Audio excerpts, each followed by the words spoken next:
Dubartiin fakkeenya milkaa'inaati. Mee kottaa dubartii irraa baranna hundi keenya kaanee akka rakkoon tokkollee harka nun kennachiifne laaluun dhukkuba hundi akka nutti hin dhagahamne dhukkuba miti duuti akka of duuba nun deebifne akka abdii kutannee kaayyoon karatti hin hafne. Jiruu isii keessatti dubartiin haati malaa murtee jabaa murteessiti kan hundaaf ta'u fakkeenya kan hundaaf ta'u galaa fakkeenya qofaa miti kan hundaaf ta'u fala rakkoof gadadoo kan hiyyummaa fi balaa nyaanni isiin gad nyaattu hundi akka lolloojessu hundi itti ajaahee urgaas akka jibbisiisu nyaatuma dur itti mi'aahu akka itti hadheessu boqonnaa isii dhorgee akka hirriba dhabsiisu osoo hunda isaa beektu kaayyoon ulfoofteetii barri kan isiin intala deessu. Kubbi laalessaan addaanuu hin cinne ciisus ta'e taa'uun hojiin hundi isaatu akka ittiin mijoofne kubbiin ciniinsuus akka irraa hin hafne osoo beektu ulfoofteetiin deettee ilma nun dhuggachiifne. Kana qofaa yoo miti sababuma da'umsaatiin lubbuun isii qaaliin darbuu akka danda'u osoo beektu ulfooftee kan lubbuun ishii bahu meeqasii akka taate rabbi haa beeku malee ani beekuu hin danda'u. Kaayoo isiitiif jecha lubbuu isii qabsiiftee fedhaaf gammachuu isii hunda isaa aarsaa gootee abbummaa nuuf arjoomtee haadha milkii nuuf taatee milkiif sooretti hortee ko'uu namaa nu baafte malee yoom dhibee ciniinsuuf duuti of duuba isii deebifte. Rakkoo osoo hin ilaalin ciniinnateetiin deettee guddiftee galmaan geettee ilma biyyaa taasifte. Jijjiirama fiduudhaaf eeyyan dubartii irraa barachuu qabda. Isii kaayyoof jiraatu kan murteen isii addaa osoo rakkoo hin argin galma gahuu barbaadda.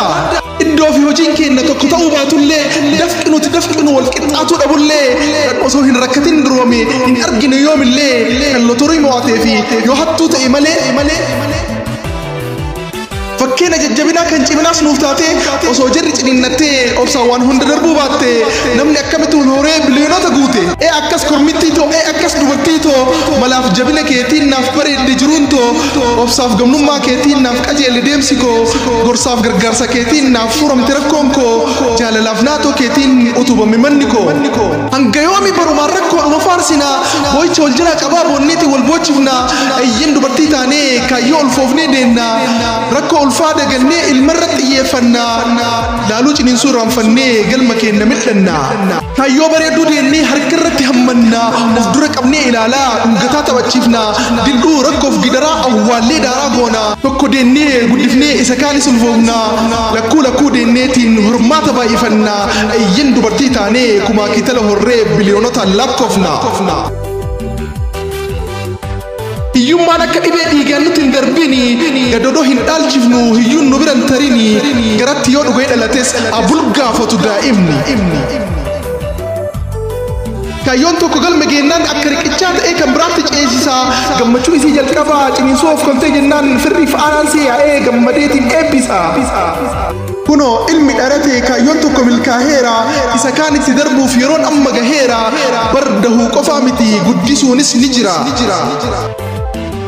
Deettee guddisuuf jettee yoom boqonnaa argatte yoom sa'aati matakkatti hafuura galfatte osoo addaan hin kutin kaayyoo tokko irraan kan biraatti ceete. Isa nyaachiftee bakkaan gahuuf ufii agabuu bultee ufii daaraa taatee ilma warqii gootee lafee itti cabdee dhuka itti goysitee qaqamtee gurraachoftee namummaa isii dhabdee chaataa sooruuf jettee ibiddi gubee waadee aarri ukaamsee jaanjoftee agartuu isii dhabdee humnaaf bareedina isii ilmaaf jecha wareegdee jettee dhiiga tuftee milkii isii milkeessitee daaraa nyaattee miidhamtee kaayyoon af kurfeessitee osoo ofiif dharraatu cooma fuutee afaan keettee lakkahamee waadhuma kan haati kaayyoof taate isin itti dabala kan asirraa hir'ate. Du'a kan keetii miti kufa kan kee waafeeti ani haa kufu jettee kuftee lafaa si kaafti ni duuta osoo jedhaniin iyyuu duuti isii waa itti mul'atti bada ijoolleetii jettee siif booyaatiin hin duuti ennullee akkasiif hin taane barbareechitee beekti kanaaf du'a isii dhiiftee jiruu keetiif cinqamti. Yeroo dheeraa fudhattee halkaniif guyyaa xaartee waggaa lamaaf achii ol soorata kan kee taatee nyaata kan kee jalqabaa bar isii dhugdee isii nyaatte. Raammoo dirran gargalfanne dagalchitee teessiftee isa miilli hin dhaabbanne addiin deemsa barsiiftee daa'ima kotaan kaane isa manaa hin baane haasoftee haasofsiistee kan bakka ciisuun kaane kan qaban guunne addiidhaan nama gootee lammiif hin gumaachine harki koree wal dhiqaa firatu walitti hafaa kan ufii dhaabbatetu kan kufe kaasa lafaa jiruu teenya jijjiirree harmee dagachuun fafa. Jijjiiramni ni ulfaata jijjiiramni nama dhukkuba qarootu gamnummaadhaan iddoo yaade dhaqqaba. inni kaayyoo ulfaahimee akkamitti rafa keessatti kukulfatee dhukkubsateetiin aadaa dahee guddiseetiin bakkaan gahuu barbaada nama jabaa ta'ee akka dhalootaaf buusu faayidaa gaafa hunda isaa milkeesse dhukkubbiin isaa badaa goosan itti tolee kokkolfee gammadee bashaqee arreeda.